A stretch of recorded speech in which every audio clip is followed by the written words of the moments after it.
예, 하나님 말씀 보겠습니다. 올려드린 대로 오늘은 디도서 3장 6절로 7절까지 말씀, 디도서 3장 6절로 7절까지 말씀 제가 봉독하겠습니다.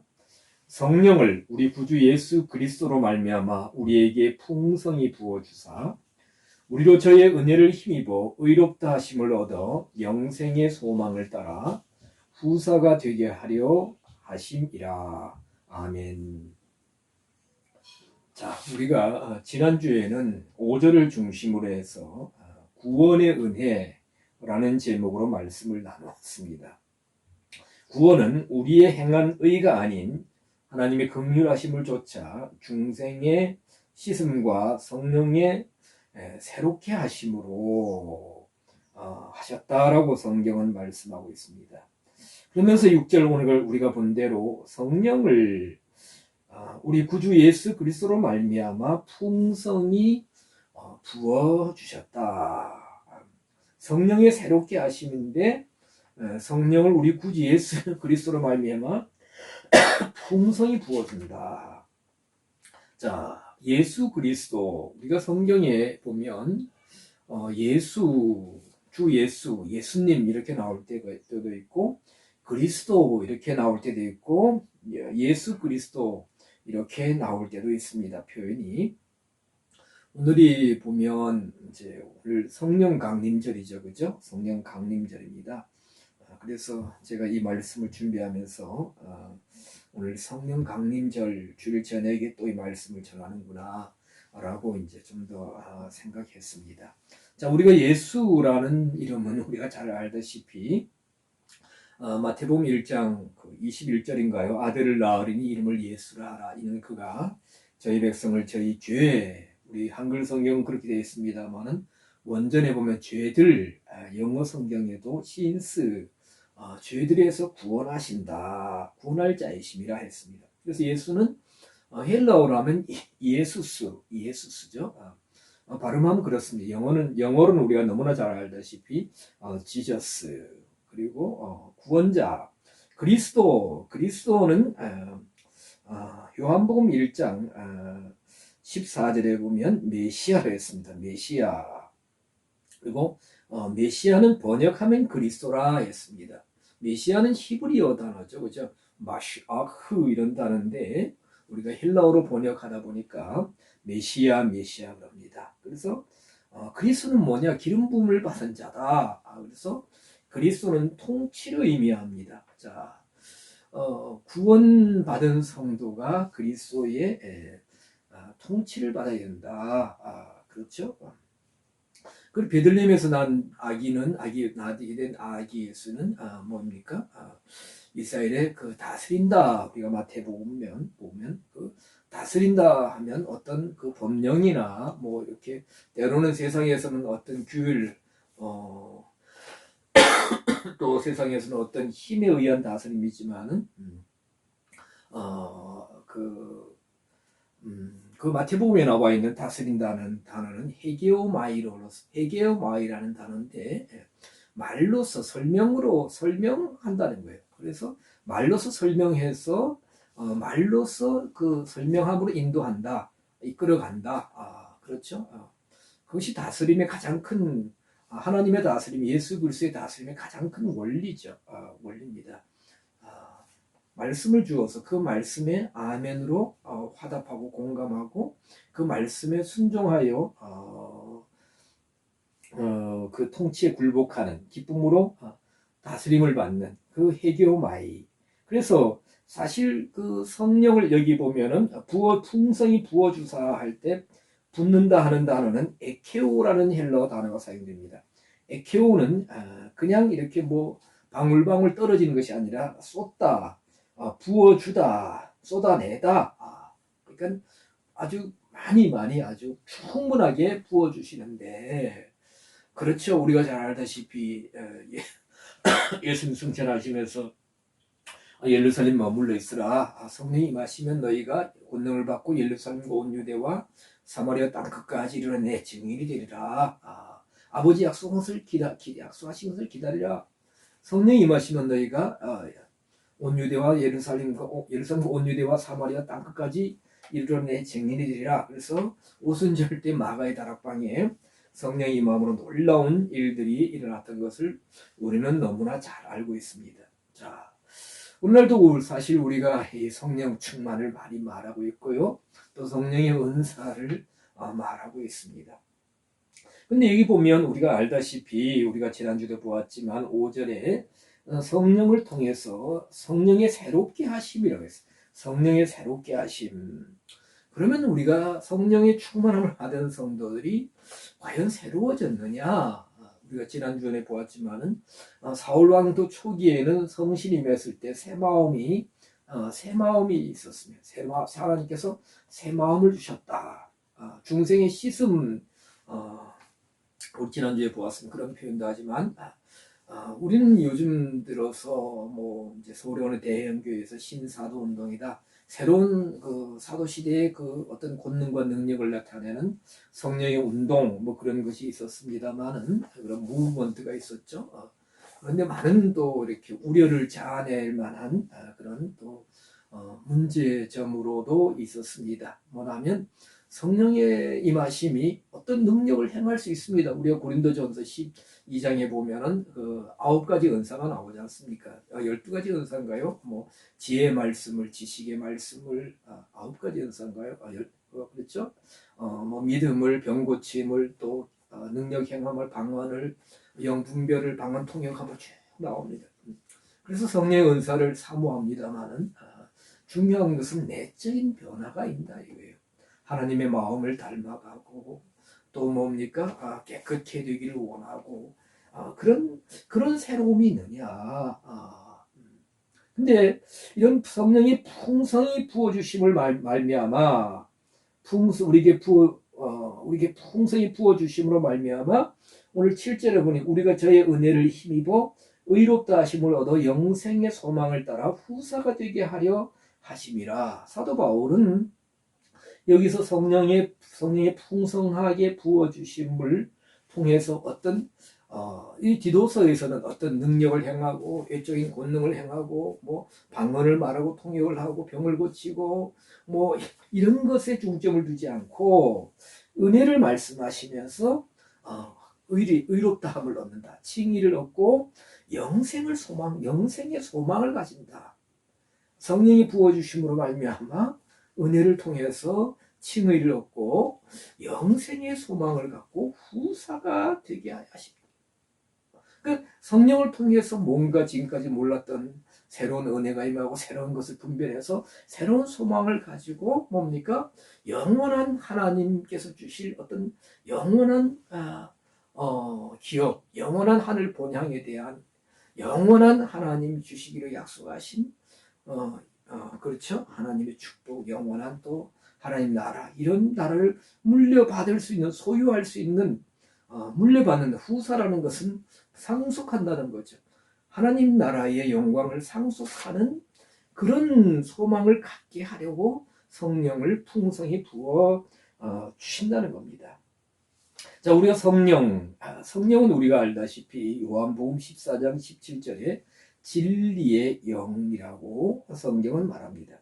그리고 요한복음 14장 26절에 보면 보혜사라고, 보혜사, 진리의 영이 있죠. 진리의 영.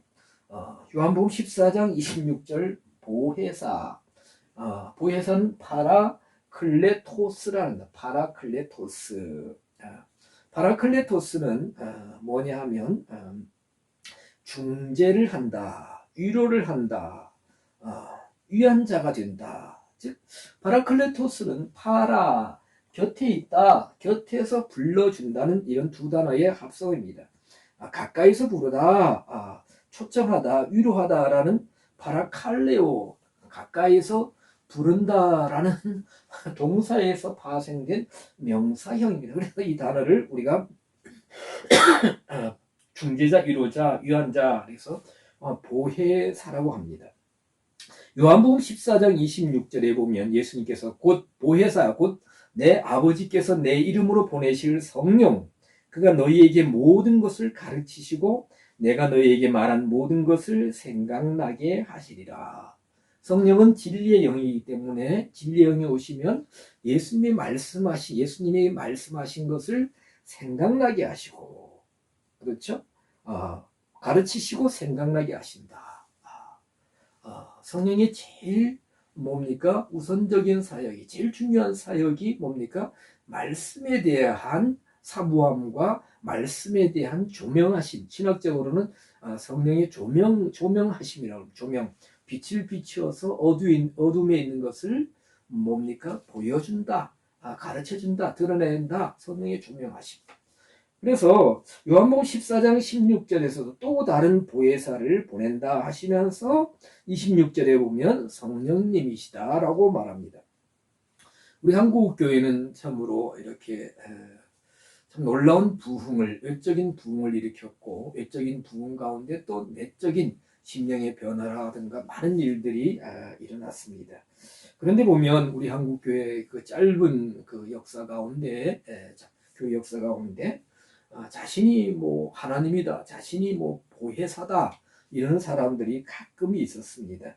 뭐 대표적으로 옛날에 그 전도관, 지금은 천도교로 이름을 바꾼 박태선 씨, 이미 이제 벌써 오래전에 세상을 떠났습니다. 이 사람이 자기가 보혜사다 했습니다.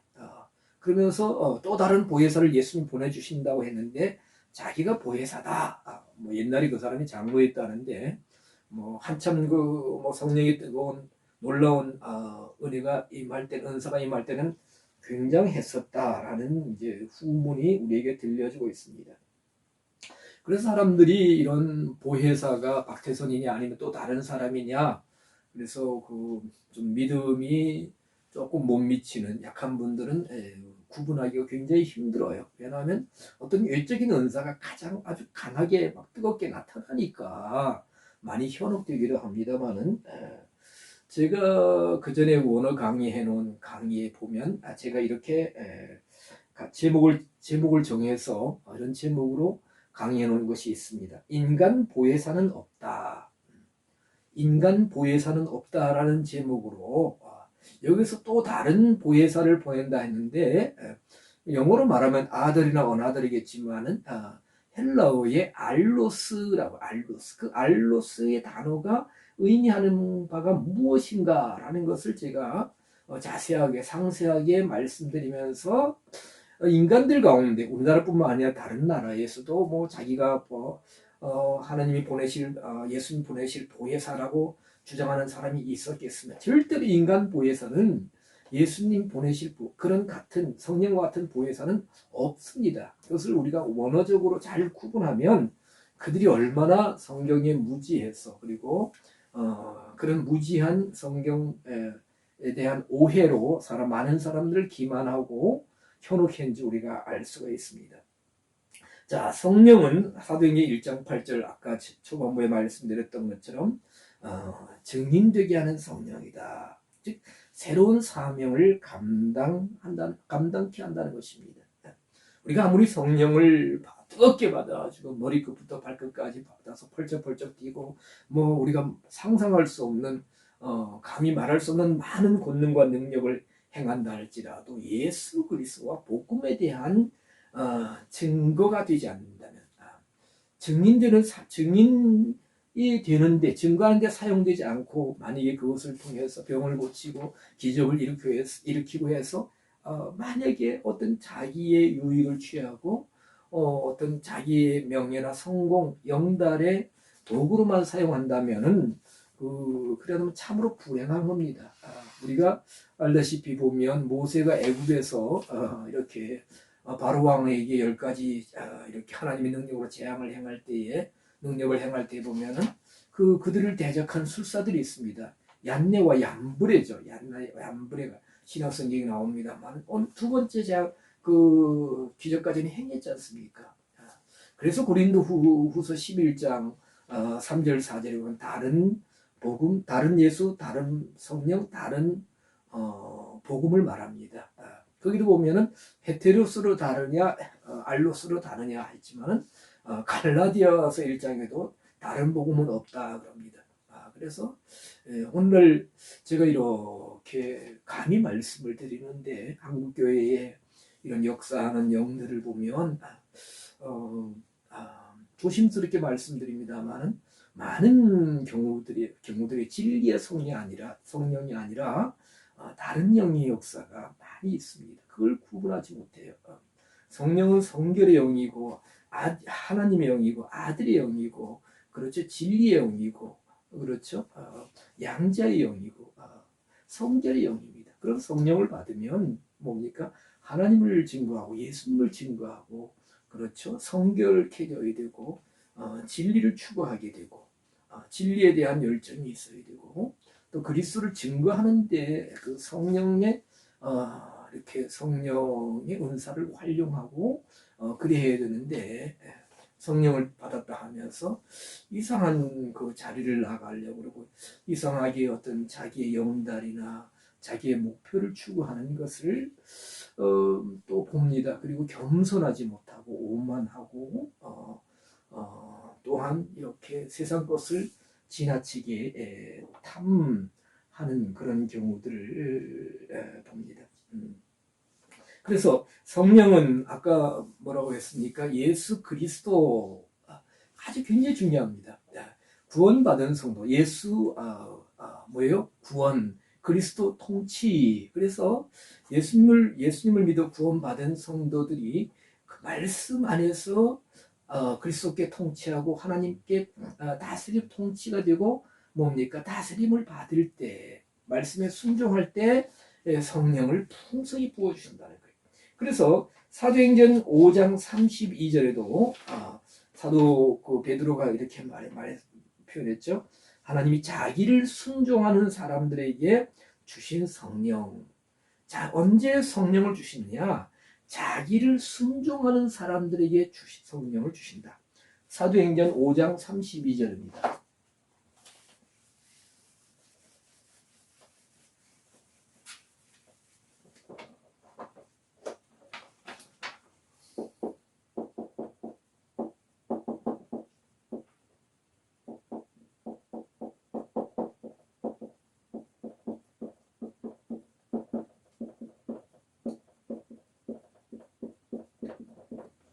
자기를 순종하는 사람들에게 성령을 주신다. 굉장히 중요한 말씀이에요. 그러면 우리가 이런 말씀을 알면 어떤 성령을 받았다 은사를 행한다 하는 사람들 우리가 비난하고 뭐 트집자 이렇게 뭐 그러하기 위해 정죄하기 위해서가 아니라 우리는 믿음의 성도들은 분별할 수 있는 살펴보고 분별할 수 있어야 됩니다. 저분이 하나님을 순종하는 삶을 살고 뭐 일일이 다니면서 다 뭐 이렇게 뭐 뒷조사를 하는 것이 아니라 어느 정도 이렇게 하시는 거 보면 우리가 분별할 수 있지 않습니까? 말씀을 순종하느냐?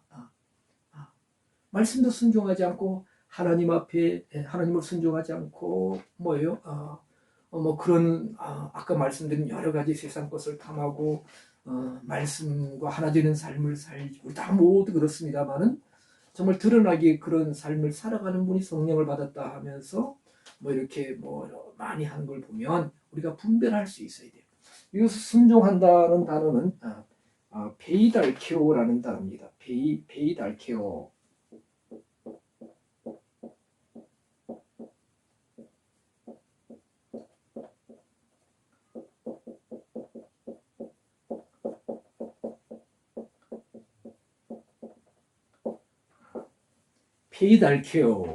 페이달케오는 그냥 순종한 어떤 단순히 뭐 아래에 있다라는 휘포타스나 이런 굴복하다 이런 의미가 아니라 통치자에 의해 설득되다 이런 뜻. 통치자.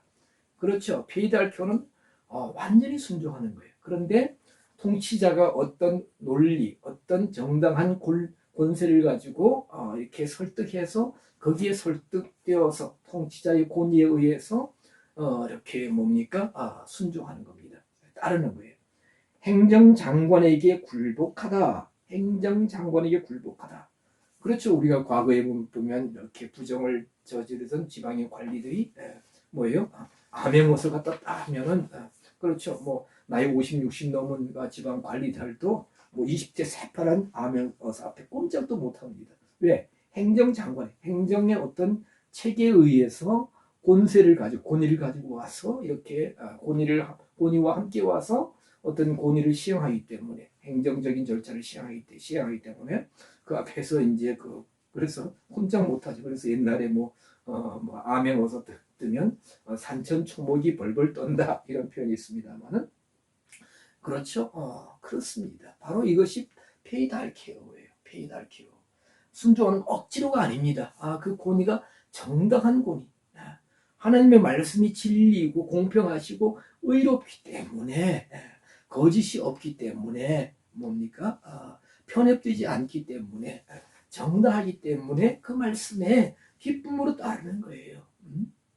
이것이 페이달케오예요. 그래서 하나님을 이렇게 순종하는 사람들에게 성령을 주셨다라고 사도 베드로는 말하고 있습니다. 자, 그러면 자 보세요. 우리가 사도행전 5장 32절 이 말씀을 통해서 오늘날 우리가 어떤 하나님 앞에 어떤 자세, 어떤 신앙의 삶을 살아야 성령을 우리에게 풍성하게 다른 영이 아니라 진리의 성령, 그렇죠? 아들을 하나님을 증거하고 아들을 증거하고 진리를 증거하고 성결케 하고 그렇죠. 이런 성령을 우리가 받아서 그래서 기독교 역사에 이런 바른 성령을 받은 분은 삶이 달라집니다. 죄를 회개하고 겸손하게 되며 세상 것을 버리고 그렇죠. 왜 로마서 1장 4절인가 보면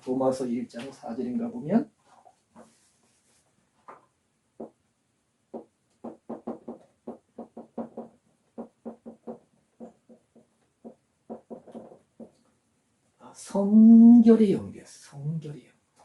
성결의 영입니다. 성령. 그래서 진리의 성령을 받으면 이런 이런 영적으로 더러운 부정한 것들을 멀리하는 거죠. 멀리하게 됩니다. 그래서 하여튼 여러 가지 이런 성령을 받으신 분들의 가능성이 있습니다만은 이런 상태에서 임하는 것이 성령님이시다.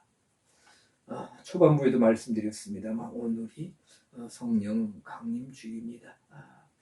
하나님의 어떤 상태, 어떤 분에게 이런 성령의 풍성이 부어주심을 주시는가 다시 한번 말씀을 통해서 우리가 또 확인할 수 있기를 바랍니다. 사도 바울은 이어서 7절에 이 모든 것이 은혜다 그러면서 이렇게 될 때 우리가 의롭다 하심을 얻는다 했습니다. 의롭다 하심을 얻는다. 디카이오오라는 단어, 디카이오오는 우리가 신약 성경에서 신학에서 칭의다. 칭의는 굉장히 중요하죠. 왜냐하면 우리가 의롭지 못합니다. 의는 없나니 하나도 없다고 로마서에서 말했고 그 성경에서는 우리의 불의에 대해서 여러 가지로 말하고 있습니다. 그랬던 우리가 하나님이 모든 죄와 허물을 다 용서해 주시고 우리를 의롭다 하신다 했습니다. 자, 그래서 이렇게 칭의되는 성도는 영생의 소망을 가지고 아까 영생의 소망을 가지게 되며 이런 영생의 소망을 따라서 하나님 나라의 영광스러운 것을 물려받는 상속자, 후사가 된다고 했습니다. 자, 후사는 뭡니까? 아까 말씀드린 무엇을 물려 받는다는 거예요. 제 주위에 굉장히 좀 이렇게 부자분이 한 분 계세요. 몇 년가다 한 번씩 만나는데 서울에 계신다 그래요. 연세가 많습니다. 그런데 제가 지난번에 들으니까 큰아들한테 자네가 세 분인가 자네분들이 세 분인가 네 분들인데 큰아들한테는 서울에 100몇 억짜리 건물을 하나 물려줬다. 또 딸에게는 현금을 얼마를 줬다 하는 소문을 들었습니다. 그렇죠. 누구를 아버지로 가지고 있느냐, 누가 어떤 사람이 아버지냐에 따라서 어떤 사람은 또 더한 것도 물려받고 옛날에는 그런 아버지를 통해서 또 빚도 물려받기도 합니다. 자, 히브리서 11장 7절에 보면은 노아는 의의 후사다 그랬습니다. 보지 못하는 일에 경고하심을 받아 방주를 예비해서 그 집을 구원했다. 그리고 세상을 정죄하고 믿음을 좇는 의의 후사가 되었다라고 노아에 대해서 말하고 있습니다. 자, 그러면 자 보세요. 그러면 우리가 예수님 믿고 구원받았다. 그러면 다 우리가 완전히 의롭게 되었느냐? 제가 일전에 몇 번도 말씀드렸지만 기쁜 소식 선교회, 즉 구원파라고 사람들이 말하는, 이제는 제가 말씀드렸지만 구원파라 하면 또 그게 법적인 문제가 될 수 있다고 그래요. 기쁜 소식 선교회, 박옥수 씨를 중심으로 한 거기에서는 우리가 예수님 믿고 구원받아 완전 거룩해지고 완전 의로워졌기 때문에 현재 과거, 현재 미래의 모든 죄가 다 용서받았다.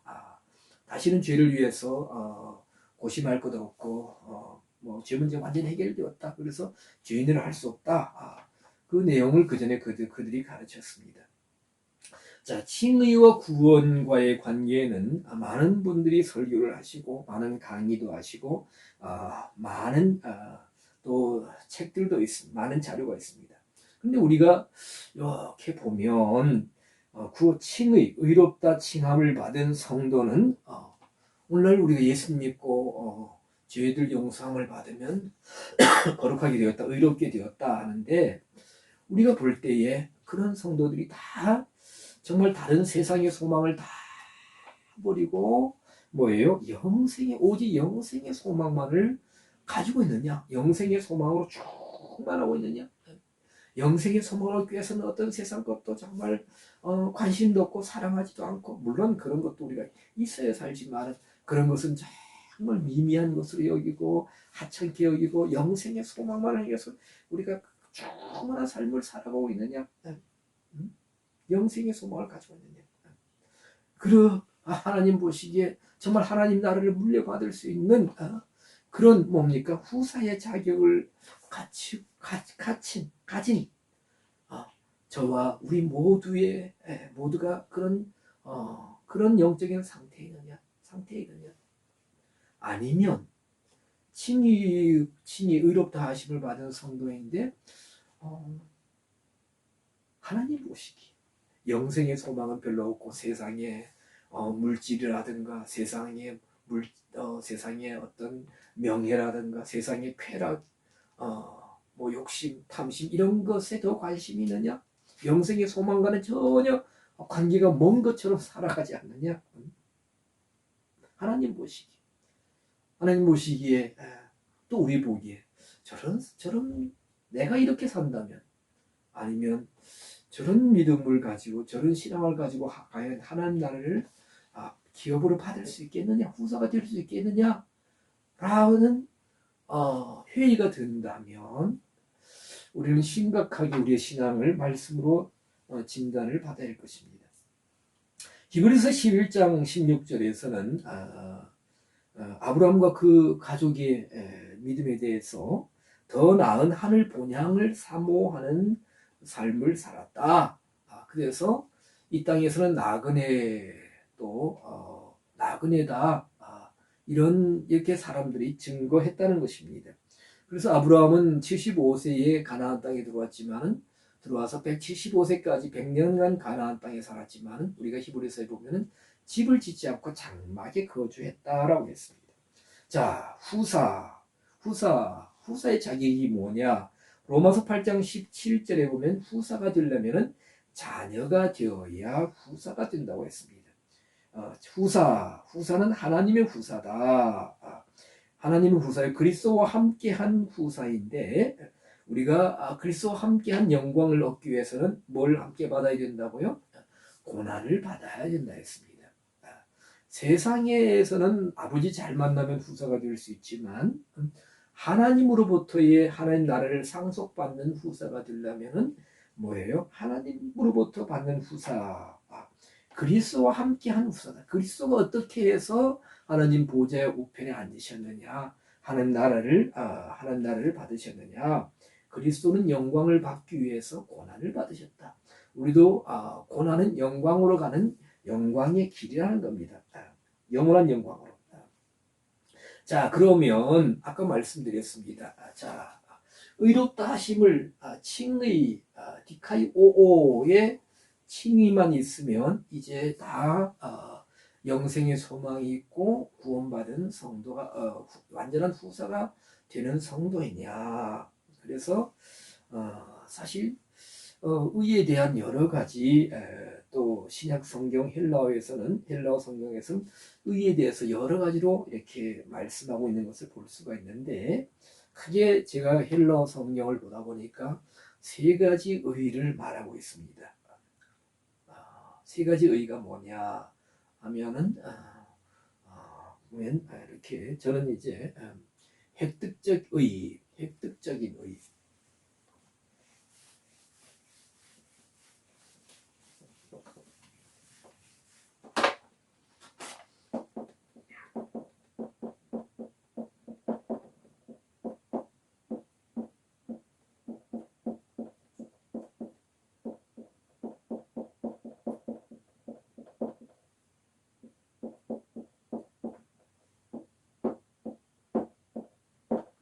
자,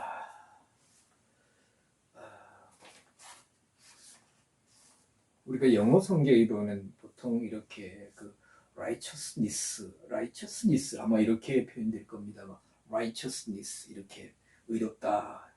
그런데 헬라어 성경은 보면 획득적인 의를 말하는 단어가 있고 이루는 의가 있고 완성적인 의가 있습니다. 이것은 제가 의에 대해서 헬라어 성경을 가지고 이렇게 면밀하게 고찰하고 살피면서 이렇게 정리한 의입니다. 그래서 어디 제 원어 강의 어디 보면 이것에 대해서 이제 짧게 좀 언급해 놓은 부분이 있습니다만은 제가 이런 내용으로 여러 이제 분들에게 말씀을 드리고 목회자 분들에게도 말씀을 드렸는데 이해를 못 하시는 것 같아요. 관심이 없습니다. 질문도 안 하시고요. 예수 믿고 구원받았다. 그것은 의롭게 되었다. 그렇죠? 모든 죄들을 다 용서해 주시고 지금까지 지어온 모든 죄들을 용서해 주시고 그래서 구원받았다. 의롭게 되었다. 이것은 획득적인 의입니다. 획득적인 의는 내 공로를 통해서 의로워진 것이 아니라 은혜를 따라 되어진 것이다. 그러나 그것이 의의 완성이냐? 절대로 아니더라는 겁니다. 그래서 이런 세 가지 크게 의의 개념이 있는데 오늘은 앞에 말씀드린 것 뒤에까지 연결시키면 너무 혼란될 것 같아서 오늘은 다음 주에 이 세 가지 의에 대해서 좀 더 자세하게 말씀을 드리겠습니다. 그래서 이런 세 단계의 의의를 이루어 나갈 때에 뭡니까? 어떤 후사가 된다는 것입니다. 칭의로서 칭의에 그친다면 결코 영광된 하나님 나라를 물려받는 후사가 될 수 없다는 거예요. 칭의에 그치고 어떤 의로운 삶을 살아내지 않으면 몸과 모든 것을 들여서 의를 이루는 삶, 완성적인 의까지 나가지 않는다면 그것까지 완성되지 않는다면 결단코 후사의 영광을 누리지는 못한다고 성경은 말하고 있습니다. 그래서 그 부분에 대해서는 다음 주에 좀 더 자세하게 말씀을 드리도록 하겠습니다. 기도하겠습니다. 주님 감사합니다. 사도행전에 보면 베레아 사람들은 더 심사적이어서 말씀이 그러한가 하여 날마다 성경을 묵상했다고 했습니다. 간절한 마음을 저희들에게 허락해 주셔서 정말로 성경의 참된 가르침, 의미를 알고자 하는 정말 사모함을 허락하여 주시옵소서. 성령은 진리의 영이시기 때문에 우리가 이런 성령님을 바르게 받는다면 성령이 임하신다면 또 이런 성령을 우리에게 풍성히 부어주신다면 우리는 진리에 대한 갈급함 또 소망이 간절함이 있을 줄 믿습니다. 이러함으로 말미암아 성령의 바른 인도하심을 따라서 하나님의 깊은 세계를 바르게 분별하고 알므로 말미암아 정말로 하나님의 뜻을 더욱더 바르게 깨닫게 하여 주시고 우리의 말씀을 통해서 우리의 신앙의 목표가 새로 생기게 하여 주시고 성경적인 신앙의 목표를 따라서 이 세상과 육신적인 것과 혼적인 것을 사랑하지 아니하며 썩은 것 썩을 것을 사랑하지 아니하며 오직 진리 안에서 달려갈 수 있는 참된 하나님의 사람들, 참된 그리스도인들이 되게 하여 주시옵소서.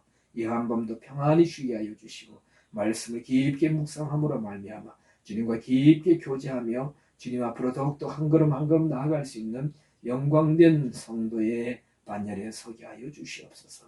모든 것 감사드렸고 우리 주님 예수 그리스도의 이름 받들어 기도드리옵나이다. 아멘.